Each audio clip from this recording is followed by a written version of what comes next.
morning to everyone here. Today we'll be talking about communicating with your team. So thank you for joining me. My name is Saloni Kaul and I'm the founder of It's People, which is an HR business consulting firm. So raise your hands if you believe that your team is crucial to your success, the success of your business. Raise your hands if you believe that. Okay, great. So because one person can't do it all, and we need teams to not only deliver and execute our projects, we also need to make sure that our communication with them is equally flawless. So today I'm going to share with you 10 tips on how to communicate with your team in a way that gets you success. Okay, are we clear on that? Okay, so the first tip, be clear and concise. Now this is a no-brainer, but still, when we're talking to our teams, we want to make sure that the messages are clear, they are on point, and we're not using certain terms or jargons which they don't understand. So clear communication is very important. Being specific is very important so that your team understands what is it that you really expect from them. The second one, use appropriate or multiple channels of communication. So depending on your workplace, are you working, offline, online, hybrid, use appropriate channels to reach your team. So it could be through email, instant messaging, and phone calls, but make sure that you choose the appropriate channel depending on the urgency and importance of your message. Next, encourage feedback. And this is about asking the team for feedback, because we know that at times there will be stuff that the team doesn't want to say so directly, but when you nudge them to give you feedback, they will come up and say, okay, this is a concern, this is not something I understand.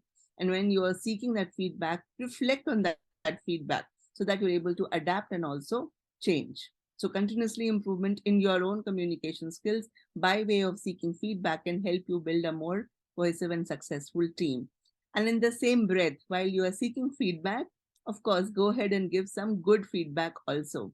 So we've heard about the good feedback, the constructive feedback, but essentially providing feedback is an essential component of effective communication.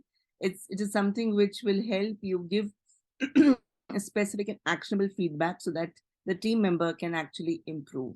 And that's really what we want out of that feedback conversation. So go ahead and do it.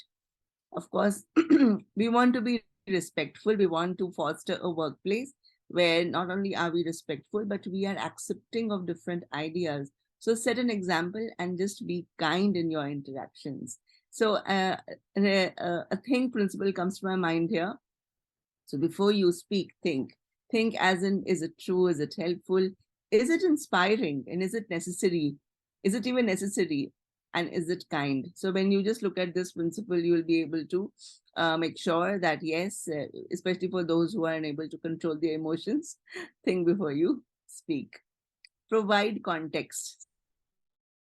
So many a times it happens that we just give instructions, but we've not given the context to why are we asking the person to do a certain thing.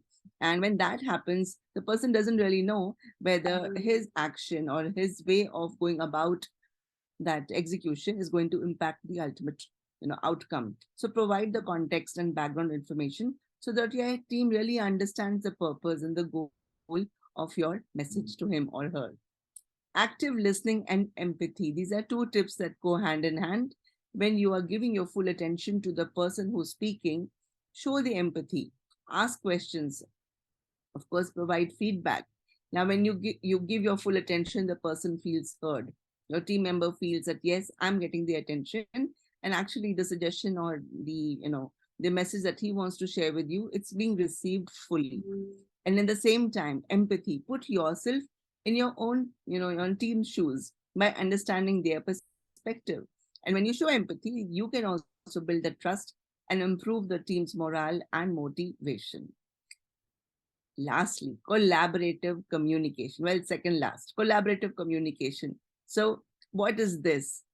So it's not just communication. What you need to do is you need to work with your team to solve the problems, share ideas, make decisions, brainstorm, basically. So this collaborative communication will encourage people to open up, and honest communication, which will always lead to better results.